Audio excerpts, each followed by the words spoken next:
Hi weavers, welcome to Anand Vilas life style.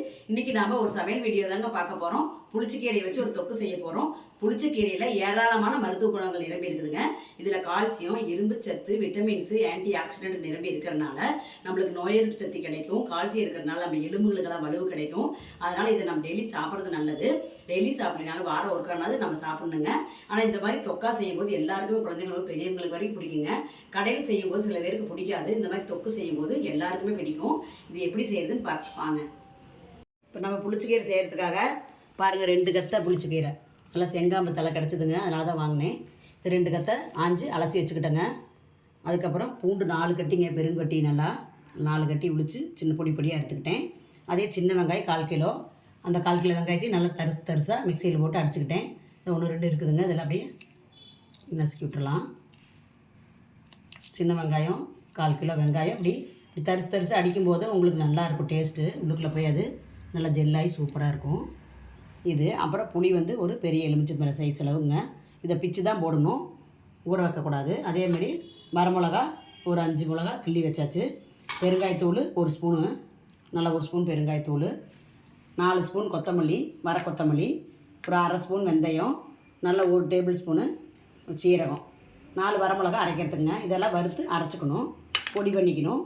அதுக்கப்புறம் இதெல்லாம் கிள்ளி இதெல்லாம் அப்படியே வணக்கிறதாங்க. வணக்கி தாளிக்க வேண்டியதான். கீரை அடுப்பில் போட்டு ஃபஸ்ட்டு வேவிச்சுக்கணுங்க. கீரை அடுப்பில் போட்டு கொஞ்சம் வேவிச்சு தண்ணி எடுத்துக்கணும். ஃபஸ்ட்டு வேவிச்சுக்கிறேங்க. கீரையை இந்த குண்டால் போட்டு வேக வச்சுக்கலாங்க. கீரை பாருங்கள், இவ்வளோ கீரை இருக்குதுல்ல, நீங்கள் வேவிச்சு உடனே பாருங்களேன், கொஞ்சமாக தான் இருக்கும். நல்லா தண்ணி ஊற்றி வேக வச்சு நம்ம எடுத்துக்கலாம்.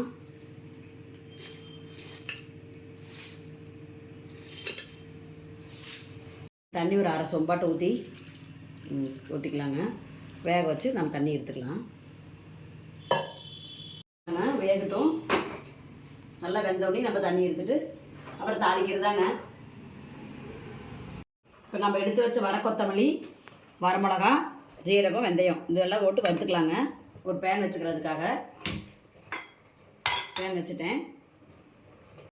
பாருங்கள், இது எப்படி வெந்துட்டுருக்குது.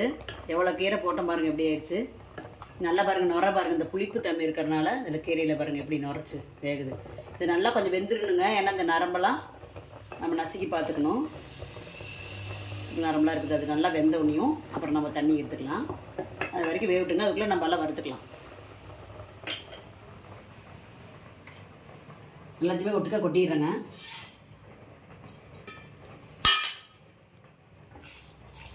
நல்லா பேன் காஞ்சிருச்சு, அதனால் நான் நல்லா கொட்டி அதை வறுத்து எடுத்துக்கிறேன்.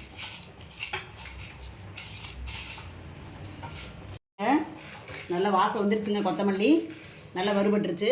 இந்த டைமில் நம்ம பெருங்காயத்தையும் போடலாம்.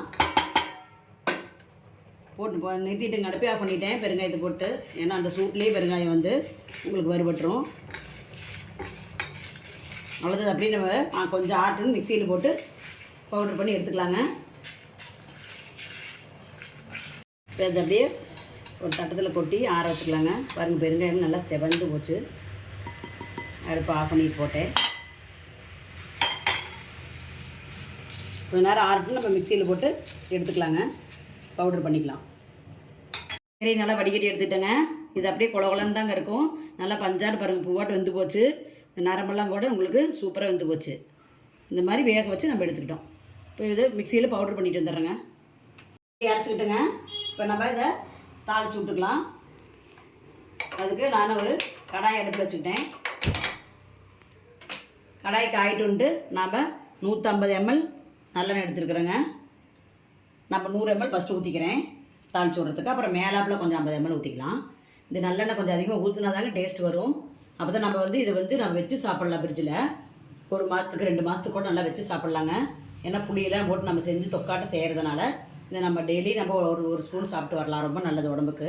அதனால் இதை நீங்கள் சாப்பிட்டு வரலாம். இப்படி எடுக்கும்போது தான் குழந்தைங்களுக்கு இட்லிக்கு, சப்பாத்திக்கு, பூரிக்கு எல்லாத்துக்குமே நல்லா இருக்குங்க. அது இட்லிக்கு, தோசைக்கும் அதை விட அருமையாக இருக்கும். நம்ம ஒயிட் ரைஸுக்கு செம்மையாக இருக்குங்க. சுட சுட சாதம் வடித்து அதில் நாம் போட்டு சாப்பிடும்போது அவ்வளோ ருசியாக இருக்கும். சாப்பிடாதவங்க கூட சாப்பிட்ருவாங்க. இப்போ எண்ணெய் கடாய் காஞ்சிருச்சுங்க. நான் எண்ணெய் ஊற்றிக்கிறேன். நம்ம கடுகு சேர்த்துக்கலாங்க. கொஞ்சம் உளுந்து பருப்பு மட்டும் சேர்த்துக்காங்க. கடலப்பருப்பு வேண்டாம், ஒருத்தருக்கு அது பிடிக்காது. நான் போட மாட்டேன். நான் கடுகு உளுந்து மட்டும் போட்டுக்குவேன். பாருங்கள், கடுகு நல்லா பொரிஞ்சிட்ருக்குது. உளுந்து நல்லா செவந்து வந்துருச்சு.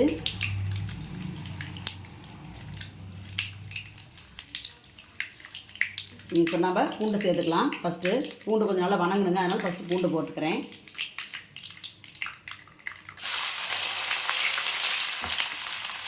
எண்ணெய் எத்தனை எண்ணெய் ஊற்றான்னு நினச்சிக்காதீங்க. எண்ணெய் வந்து இருந்தால் தான் நம்மளுக்கு வச்சு சாப்பிட முடியும். பூண்டு வதக்கியாச்சு. இந்த ஸ்டேஜில் வரமிளகாயும் போட்டுக்கிறேன். ஃபஸ்ட்டே போட்டால் கொஞ்சம் வரமிளகாய் தீஞ்ச மாதிரி போயிடுங்க, அதனால தான் இப்போ சேர்த்துக்கிறேன். இப்போ சேர்த்துனோனையும் கையோடு நம்ம இந்த கொரகொரப்பாக அரைச்சி வச்ச வெங்காயம், சின்ன வெங்காயத்தையும் போட்டுக்கலாங்க. சின்ன வெங்காயம் உடம்புக்கு ரொம்ப நல்லதுங்க. அது 2 கத்தங்கிறனால இது எல்லாமே அளவு. இப்படி 1/4 கிலோ வெங்காயம், 4 கட்டி பூண்டு, இப்படி எல்லாம் சேர்த்துக்கிறோம்.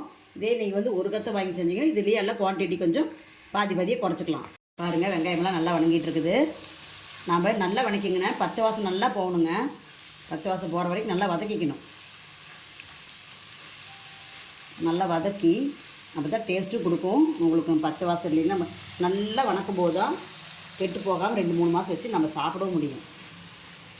இல்லை டெய்லி ஒரு ஸ்பூன் எடுத்துக்கிட்டோம்னா நம்மளுக்கு உடம்புக்கு அவ்வளோ நல்லது. ஏன்னா நம்ம டெய்லி ரெகுலராக புளிச்சக்கீரை ஒரு தடவை கிடைக்குது, கிடைக்காம போகுது. செஞ்சு இப்படி வச்சுக்கிட்டோம்னா நம்ம வாரம் ஒரு 2 தடவை கூட நம்ம சாப்பிட்டுக்கலாம். எல்லாத்துக்குமே நல்லாயிருக்கும். இட்லிக்கு, தோசைக்கு, சாப்பாட்டுக்கு தாங்க ரொம்ப அருமையாக இருக்கும். சுட சுட சாதம் வடித்து நீங்கள் ஒரு தடவை சாப்பிட்டு பாருங்கள்.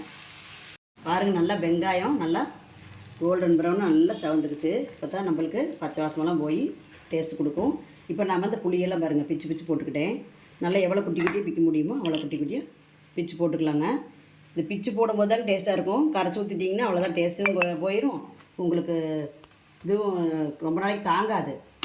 அதனால் நம்ம இப்படி பிச்சு போட்டு நல்லா குத்தி விட்டு வணக்கிக்கணும். நல்லா கரண்டியில் போட்டு மசித்து நல்லா வணக்கிடணும். இதனால் நம்ம கரண்டியில் இன்னும் நல்லா நசுக்கி நல்லா வதக்கிட்டு புளி கொஞ்சம் நல்லா வேவிச்சிடணும்.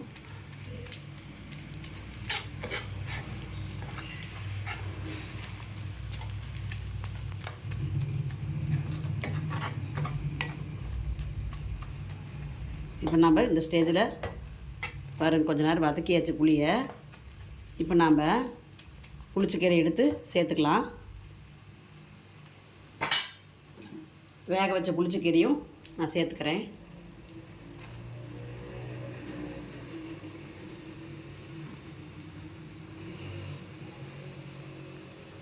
சேர்த்தாச்சுங்க. நல்லா நம்ம கிளறி கொஞ்சம் நேரம் நல்லாவே வேகணுங்க. ஏன்னா புளியும் நல்லா வேகணும், கீரையும் இன்னும் கொஞ்சம் நல்லா அப்படியே சுண்டி வரணும். நல்லா தொக்கே கொஞ்சம் கருகருன்னு வரணுங்க. நல்லா கருகருன்னு வர வரைக்கும் நம்ம அதில் வச்சு தான் இருக்கணும்.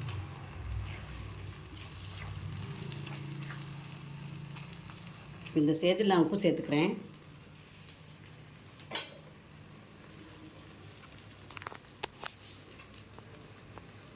உப்பு பாருங்கள், உப்பு சேர்த்துற வரைக்கும் நல்லது தான்.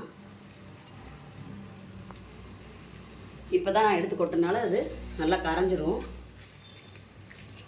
தண்ணி கொஞ்சம் கூட சேர்த்தக்கூடாதுங்க. இப்போ அதில் இருக்கிற தண்ணியில் உப்பு கரையணும். இதுக்கு மேலே நீங்கள் உப்பு போட்டிங்கன்னா தூள் உப்பு சேர்த்துக்குங்க. இல்லை உங்களுக்கு வேணுன்னா தூள் உப்பே ஃபஸ்ட்டே சேர்த்துக்குங்க.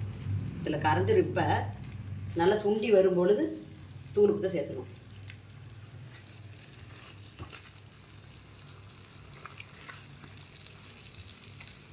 நல்லா வேகட்டும். அப்புறம் நம்ம அந்த பொடியை போட்டு அதுக்கப்புறம் 2 கொதி விட்டு நிறுத்திக்கலாம். 2 வணக்கி இப்படி நாம் பாருங்கள், நல்லா சோற வணக்கணுங்க.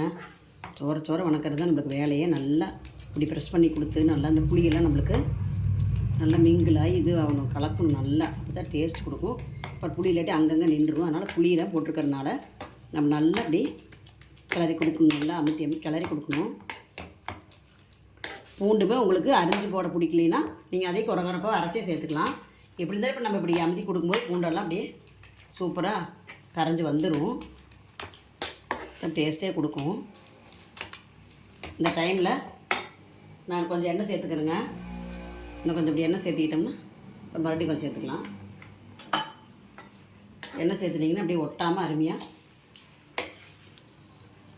நல்லா வரும்.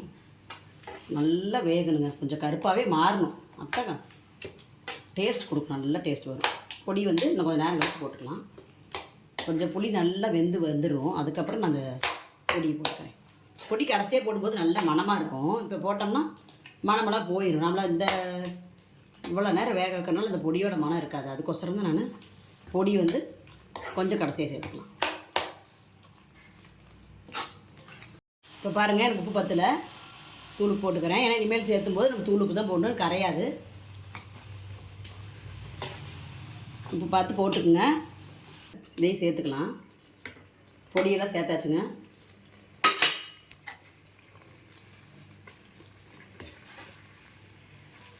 பொடியை சேர்த்து நம்ம நல்லா ஒரு 10 நிமிஷம் மாட்டோம் இட்டு, மொத்தமாக ஒரு 1/2 மணி நேரங்க. கீரையை கொட்டு போட்டு ஒரு 1/2 மணி நேரம். பாருங்கள், இப்போ ரொம்ப நல்லா வெந்துருச்சுங்க. பாருங்கள் இந்த அளவுக்கு. இப்படி பாருங்கள், அடியில பாருங்கள் இப்படி பொரியிற மாதிரி. இப்படி தூக்கி போடும்போது நம்மளுக்கு அடியில் அப்படியே இப்படி பொரிஞ்ச மாதிரி ஆனால் தான் இந்த ஸ்டேஜ் தான் கரெக்டுங்க. இப்போ நம்ம நிறுத்திக்கலாம். மறுபடியும் நீங்கள் உள்ளே வச்சுருந்து இன்னும் கொஞ்ச நாள் வச்சுருக்கிறதா இருந்தால் கூட எடுத்து வெளியே வச்சு மறுபடியும் இருக்க சுண்டை வச்சுக்கலாங்க. இது சுண்டை வைக்க தான் ரொம்ப டேஸ்ட்டுங்க. இது ஒரு ஆரோக்கியமான உணவு. இந்த மாதிரி செஞ்சு நீங்கள் இட்லி, சாதம், தோசை இப்படி எல்லாத்துக்கும் கூட வச்சு சைட் டிஷ்ஷாக தயிர் சாப்பாட்டுக்கு எல்லாத்துக்குமே வச்சுக்கலாம். ரொம்ப ஹெல்த்தியான ஃபுட்டு இது. புளிச்சக்கீரை உடம்புக்கு அவ்வளோ நல்லதுங்க. இந்த வீடியோ உங்களுக்கு பிடிச்சிருந்தா லைக் பண்ணுங்கள், ஷேர் பண்ணுங்கள், சப்ஸ்கிரைப் பண்ணுங்கள். நன்றி.